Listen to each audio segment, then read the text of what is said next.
Jimenez was just 3 years old when her parents illegally brought her to the U.S. from Guatemala seeking asylum. 27 years later, she was on the verge of getting permanent resident status. She and her high school sweetheart were married and had a 4-year-old daughter, 22-month-old son, when she was arrested, taken from them, U.S. citizens all, by the way, and held for nearly a month. Lillian had just finished meeting with immigration officials in Providence this past January. Her interview had gone well when she was taken into custody. Her lawyer fought for her release for weeks, and then just days before her hearing, Lillian was temporarily let go without explanation. U.S. District Court Judge Mark Wolf has since questioned why she was detained in the first place, noting it was, quote, part of a pattern. Overall, as you probably know, Boston area ICE arrests are up 50%, according to federal data gathered by the Globe's Akilah Johnson. I'm joined now by Lillian Calderon. Good to meet you. Her husband, Luis Gordillo. Good to meet you, too. And their attorney, Adriana LaFay, a lawyer for ACLU, Massachusetts. LaFay, good to meet you. Thank you all. Can I start with you? Routine visit. You're told that you provided the documentation to prove that your marriage was legit. When you're told with no notice, you're not going home. What were your first thoughts, Lily, when you heard those words? I mean, I automatically fear. I was completely blindsided. I didn't expect to not go home. You know, they wouldn't even let me say goodbye to my husband. Or Did you ask to talk to them? I did. And they said you can't? They said I couldn't. Did they give you any explanation? No, they just said I was being detained while everything was being processed. And how did you feel? I can't even imagine what that moment is like when I assume you feel helpless, powerless. Very.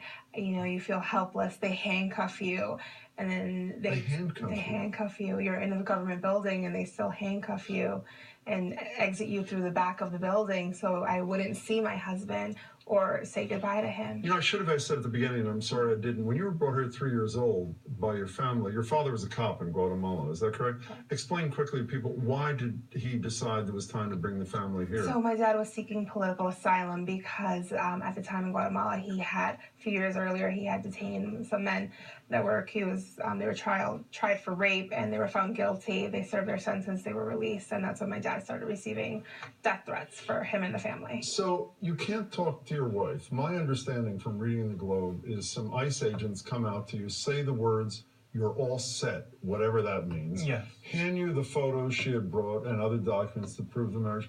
What's going through your head? At the moment, I asked them, what do they mean? Where was my wife? And then told me that she was being detained. I asked them, can I see her? And they also told me no, that we couldn't see each other, and that she was being detained. You know, I know your kids are young, and, you know, young. I had them too at one point. What did they say when their mother didn't come home that night? What do they ask? What do you say to them?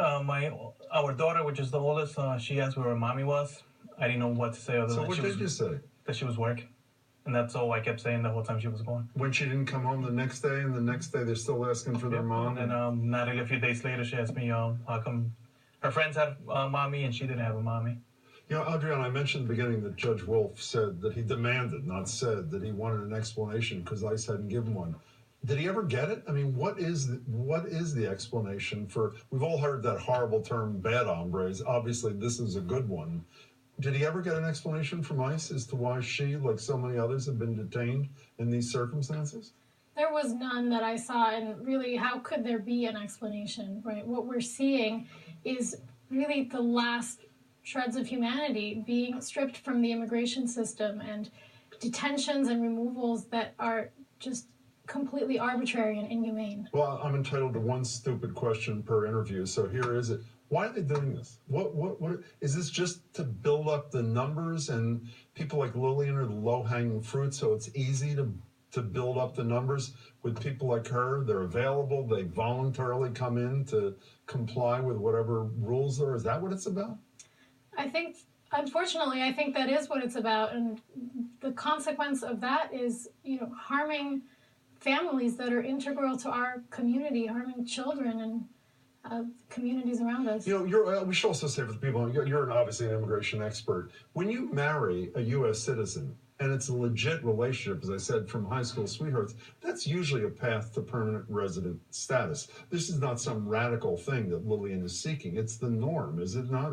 Or was the norm, at least, in the past, yes? Yes, and in Lillian's case specifically, there were regulations created in 2016 that set out a path for someone like Lillian who had an old order of removal from her family's asylum case when she was a kid, to follow a series of steps and gain her lawful residency here through her husband. You ever broken any laws? I mean, I know you came here legally. 3, it wasn't your decision. Have you ever broken any laws, done anything horrible, or No. ever treat him bad? No. So, I don't want to leave the impression that things are fixed, because you're at least, you were in there for a month, for the most part, from what I understand, having no idea what was going on or what was going to happen. You have a court date, I think, on May 7th. Yes. Is that right? Are you scared? Yes, actually. I mean, I know Adriana says that we have a 90-day stay of removal, which means I can't be removed. For 90 days. For 90 days, but there's uncertainty what happens after the 90 days, because immigration is a long process, sometimes things don't get fixed in 90 days. And have you given any guidance at all as to what's likely, other than by your representative, what's likely to happen, what your future holds? I mean, as far as you're just as likely to be sent back to a country that you have no recollection of, I assume. And Right. No are you scared? Of course, because I don't want my family to be separated. That's another country that we don't know. What would you do if, in the worst case, if Lillian was sent, I was going to say back is not even fair. She barely knows the country, sent away to Guatemala. What would you do with your kids? I don't know. And they're citizens? Yes. You're a citizen? Luis isn't even Guatemalan. So, You applied for Dreamer protection, too. I did. Why'd you not get that? Unfortunately. Well, you can, okay. Let me address that. So to qualify under DACA, you have to show that you've been here continuously since 2007. And of course, Lillian had been here continuously, right, since much earlier since she was 3 years old. But the agency required her to prove that by providing evidence from 2007 and 2008 and 2009 and so forth every single year. And, they ultimately decided that the evidence from each of the, from all the years in between was not satisfactory. Now, Is that an appeal, I hope? Or? Well, there's no appeal process. They've been asked to revisit the decision, okay. and I certainly hope they will, because she is, of course, And I should be clear, when I said earlier, when Judge Wolf said this is part of a pattern, I didn't clarify that. There are a lot, we had Francisco Rodriguez here, who has been in the newspapers too, who has built a whole life and a career not unlike you, goes for a normal visit, complying with all the rules, is grabbed. They're not aberrational. There are a lot of people in this region of the country, the Boston area, whatever it's called, it's similarly situated, are they not? Yeah, including a number of other people detained at their marriage interviews like Lillian was. How do you feel about, I was going to say, this is your country. This is your country. 27 or 30 years. How do you feel about your country right now after its leadership is attempting to rip you apart from this man and your 2 little children? I mean, I feel that we live in a great country that we can kind of fight back, show who we are. We're not just criminals or, drug dealers or whatever our president says we are. We are families, we are wives, we're mothers, we're trying to do the best for our kids, for the next generation of citizens. So I think I feel like the great part about this country is we can show who we are and show that, we're also part of this country. We're trying to do what's best. So, I mean, I'm not angry, I'm not upset, I just feel like if we all kind of tell our stories and show people who we are, they'll see the other side of the coin.